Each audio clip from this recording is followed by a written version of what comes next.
Everyone friends हम पढ़ रहे थे हिंदी आलोचना का उद्भव एवं विकास। ठीक है, जिसके अंदर हमने हिंदी आलोचना का सामान्य परिचय और हिंदी आलोचना का विकास के अंदर भारतेंदु युग को पढ़ लिया था। ठीक है, आज हम पढ़ेंगे द्विवेदी युग। ठीक है, 20वीं शताब्दी में पुस्तक समीक्षाओं की परंपरा से हिंदी आलोचना कम आगे बढ़ा।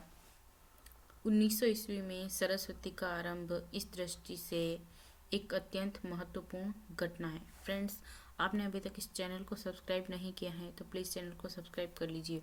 आपके एक सब्सक्राइब, एक लाइक और एक शेयर से हमें बहुत मोटिवेशन मिलता है कि हम आपके लिए ऐसे ही यूज़फुल एजुकेशनल वीडियोस लाते रहें। ठीक है फ्रेंड्स, तो द्विवेदी युग के अंदर हम पढ़ रहे हैं। आगे चलकर 1903 ईस्वी में आचार्य महावीर प्रसाद द्विवेदी ने सरस्वती के संपादन का भार ग्रहण कराया।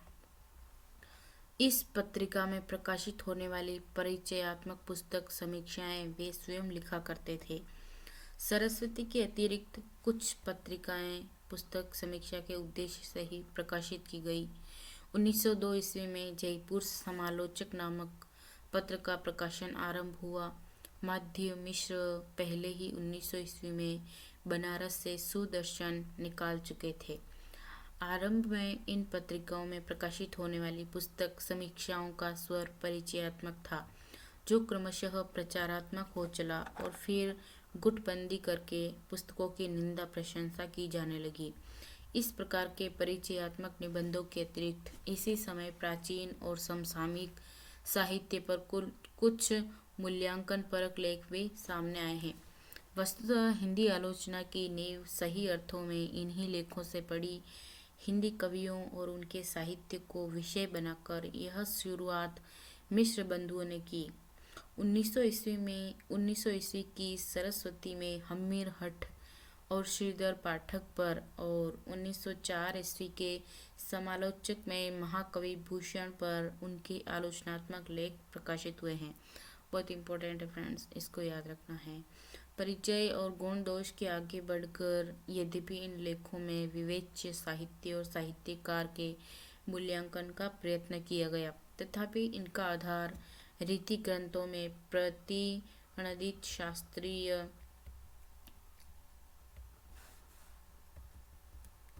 शास्त्रीय सिद्धांत ही रहे।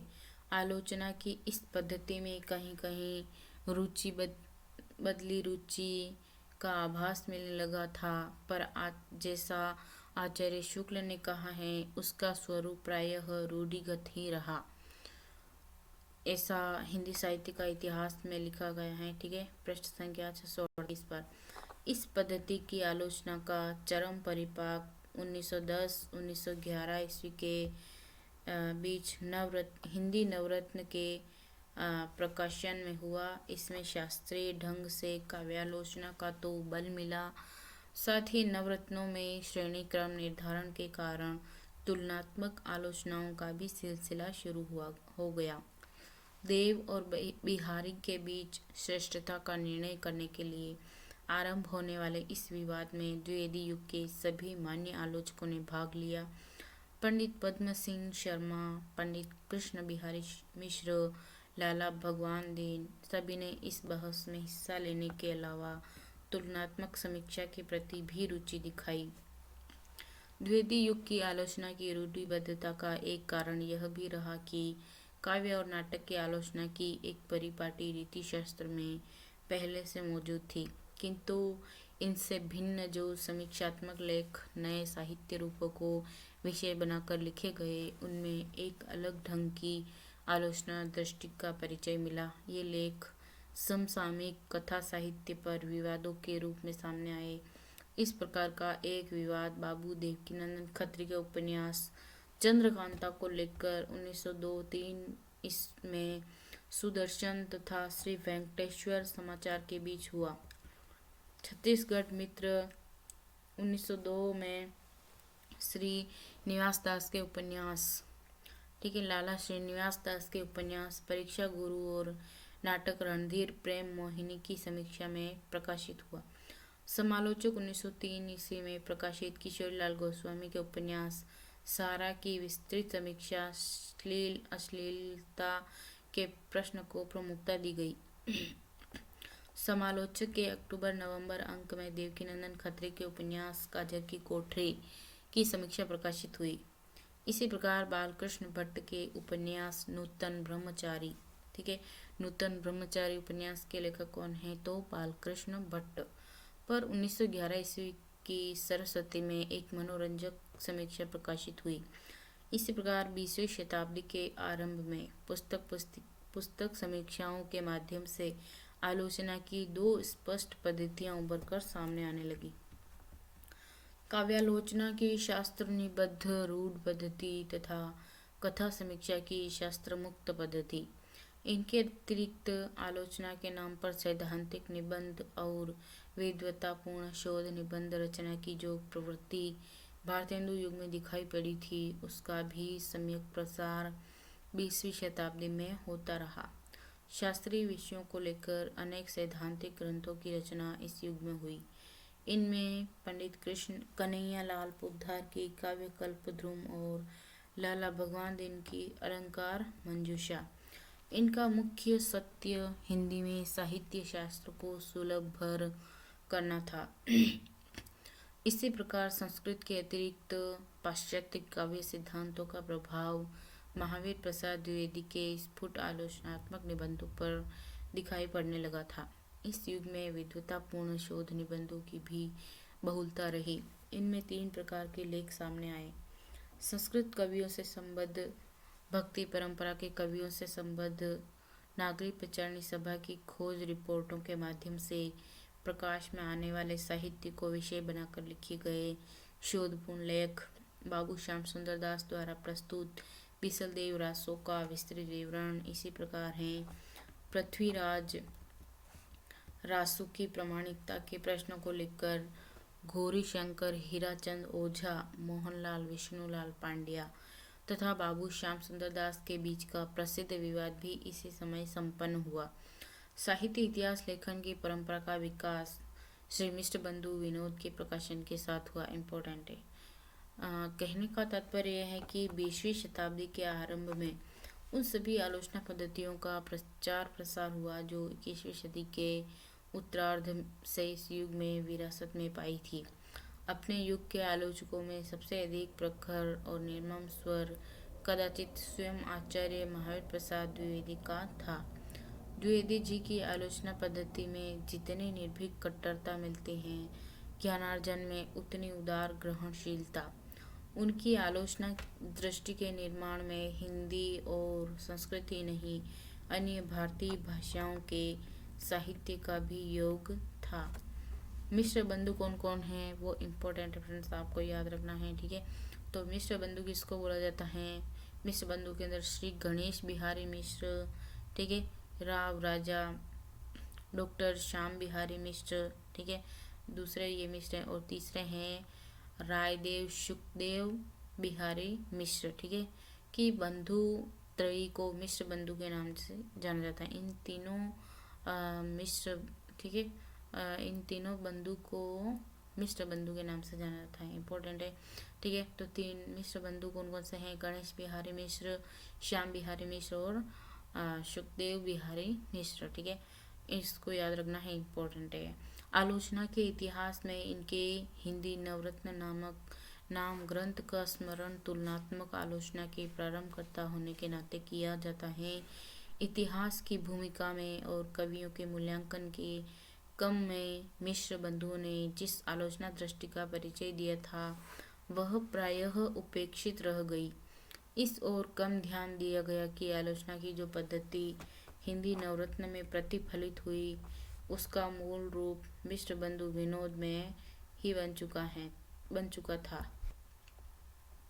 मिश्र बंधु की आलोचना मुख्य रूप से कृतिनिष्ठ थी और मूल्यांकन के निमित्त वे साहित्यिक प्रतिमानों को ही प्राथमिकता देते थे, परंतु राजनीतिक परिवर्तनों के कारण बदलते सामाजिक वैचारिक संदर्भों की ओर भी वे यथासंभव ध्यान देते चलते थे।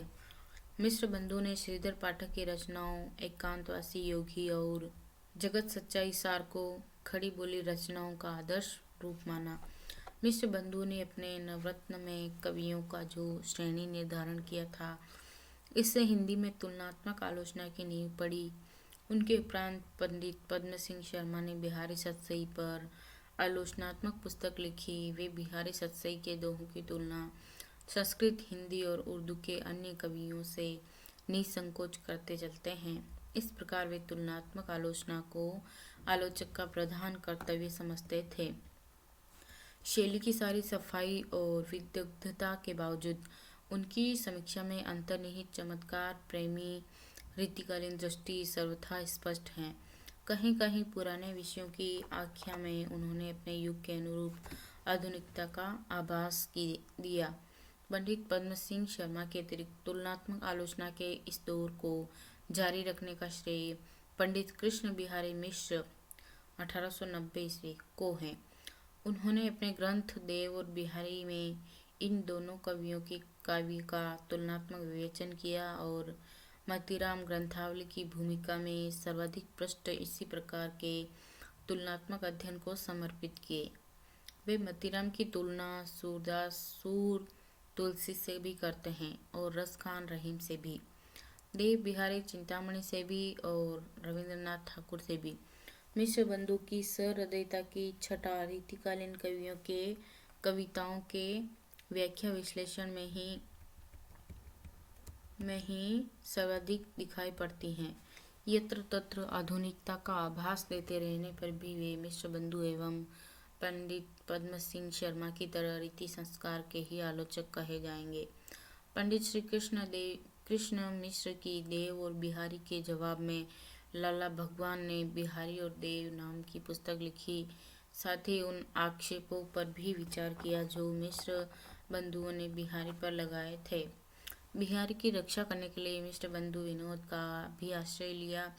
बिहारी के आक्षेप परिहार के अतिरिक्त लाला भगवान देव ने बिहारी और केशव के काव्य पर जो टीकाएं लिखी, उनसे उनकी रीतिकालीन काव्य की समझ और अध्यवसायी प्रकृति प्रमाणित होती हैं।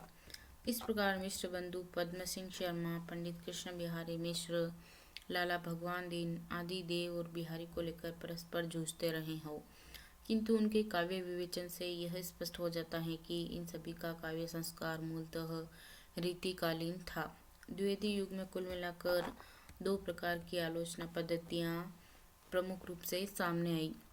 इनमें एक ओर तो रीतिकालीन साहित्य के अध्ययन की परंपरा को बनाए रखने वाले तथा दूसरे वे एक नई काव्य रुचि के निर्माण की आवश्यकता का अनुभव करने वाले थे।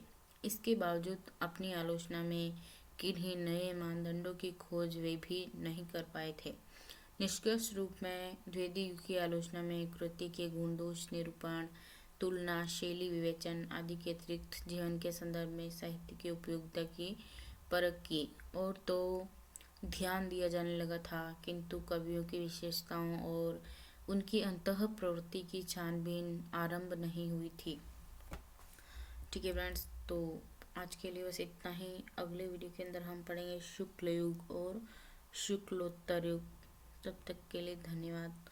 प्लीज़ चैनल को सब्सक्राइब ज़रूर कीजिएगा। Thank you.